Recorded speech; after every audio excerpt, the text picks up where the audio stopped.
Hello, welcome to my channel. I'm here doing a story time while Vivian plays a game in the background. And this is part 7.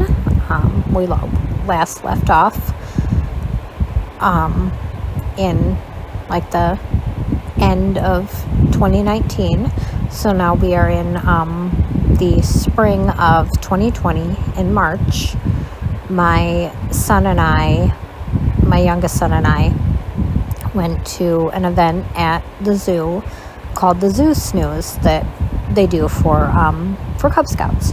And we had drove down, it was like 3 or 4 hours from us. We had drove to this event with my nephew and his father. So my nephew's father, my former brother-in-law. And we had all went together once the boys were in Cub Scouts together. So we drove down there. We had a good time. Like, it was fun at the zoo. But on the way home, my youngest didn't feel well.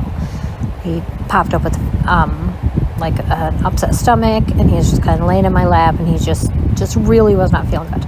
So the whole drive home, I sat in the back seat with both boys and just, put my son's head in my lap, and he's not feeling good. So we get home, all's well. My kid's laying on the couch, again, not feeling well. He pops up with a fever, so I'm like, okay, you're obviously not going to school tomorrow. Like I said, this is on a Sunday. So I was like, all right, you're not going to school tomorrow. I'll get you into the doctor. So I get him into the doctor that Monday, and he tells me he's got the flu. I'm like, okay, not surprised. Honestly, my youngest son used to get the flu every single year like clockwork. Didn't matter if we got the flu shot, didn't matter. He would get the flu, and then I would, of course, get the flu right after him because I was taking care of him. And one fun fact about my marriage is the minute I would get sick, or my husband would even think I might get sick, he would leave. He would go up north, and we would not see him again until I was better. That was just what he did. He was not going to be around if I was sick. If the kids were sick, it was fine because he knew I would take care of them. But if I was sick, nope, he's gone. Take off. So I was anticipating as soon as I started not feeling well, he was going to be gone. So the day before, or the Friday before, Friday the 13th, my son was set to return to school on the 16th, Monday the 16th of March in 2020. So on Friday the 13th, the news announces everything's shutting down. They're putting the whole world in lockdown. All schools are closing. Everything's closing. So we're like, oh, okay, I guess you're not going back to school next week, Lucas. Meanwhile, my husband is like, what's that? We're shutting down the world? My wife's about to get sick? Bye. So he takes off up north under the guise of, I'm going to go check on my dad with all this happening. I got to make sure he's okay. Sure. Go ahead. Go check on your dad. Meanwhile, I, of course, get the flu. It was kind of good timing because the families that I babysit for, since everything was closing down and the whole world was going on lockdown, none of their jobs were open. So they kept their children home. And it was perfect because I ended up coming down with the flu, and it was terrible. I was super, super sick.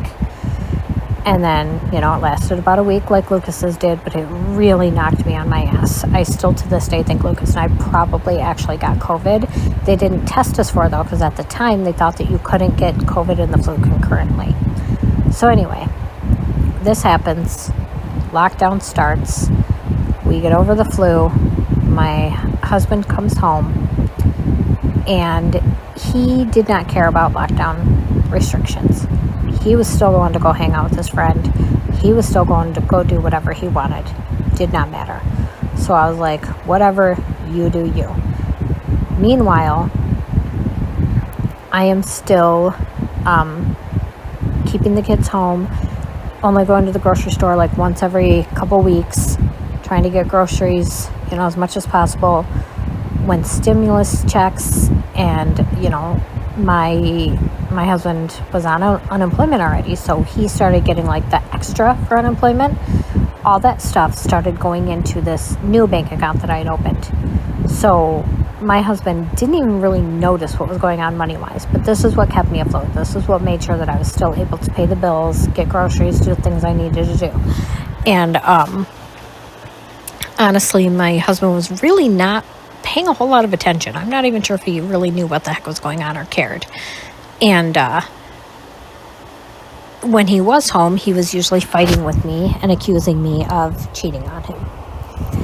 And he had put up cameras. He was like watching my house. It was getting bad. So then I'm trying to explain to him that I'm literally just trying to stay home, trying to shelter in place. I'm not doing all this stuff.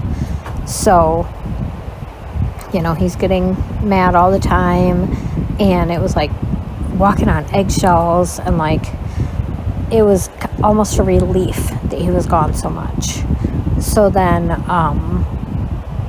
summer of 2020 comes. You know, we had made it through the remainder of the school year.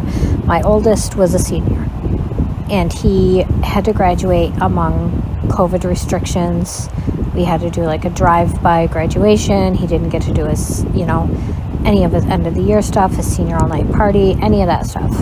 So that really had sucked, but you know, we made it through. We were all right. And so summer comes, and on my birthday, for whatever reason, my husband decides to message this guy that he is insistent that I should not be talking to. It's inappropriate for me to talk to this guy, and invites him to my house for my birthday. And I'm like, what is wrong with you? Why would you invite him to come hang out with me? Like, this is somebody that I just want to speak to and let him vent his problems and tell me how his life is so terrible and he's so sad. I don't want to have to do that shit face to face. But so this guy shows up at my house, and he's like, oh, we're here to celebrate your birthday. And I'm like, phenomenal. So great. So then my husband sends me to go pick us all up dinner for my birthday. So I go to this restaurant that was doing carry out only. Because, you know, again, we still had some COVID restrictions. So why did you invite some man to my house, number one? But whatever. So then I go and get the dinner. We're all eating. My husband comes up, and he's like, I'm gonna go to my friend's house. And I'm like, hello, it's my birthday. And he's like, yeah, you're fine, bye. And he hops on his bike and off he goes. And I'm like, okay, cool, happy birthday to me. Now I have this man here. And so he just kind of hung out for a bit, told me that he was pretty sure that my husband didn't like him, and that the feeling was super mutual, because he could not believe what a jerk he was being to my kids while I was gone. And I was like, cool. So glad to hear that he was being mean to my children. So this guy didn't really hang out for very long, because it was weird. Like, why are you at my house? And then he left, took off. So my husband comes home later, and of course they're screaming at me that I had another man in the house. And I was like, that's weird. Pretty sure you invited him, but all right, I'm the bad guy. So, you know, of course, now I'm having an affair with this guy, because of course I am. Yes, we are having an affair. So at this point, I'm just like, yep, I sure am. I'm in love with everyone. I'm sleeping with everyone. That's just what I do. Sorry, that's your life now. Because at that point, I was so over it that I wasn't even going to try to argue. I was just like, yeah, you're totally right. That's me. Affairs all over the place. So he's arguing with me. He's so mad. He's fighting with me.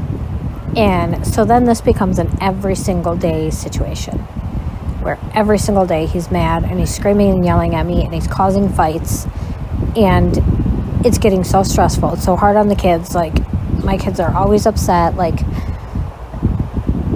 it was so bad. So then I'll let you guys know the very first big, I guess, explosion. We'll talk about that in the next video. And this is kind of where things are going to finally really start to get to the point of the story. So thank you so much for watching. Please subscribe to my channel if you have not already. And I will see you guys in the next video. Thanks for watching. Bye.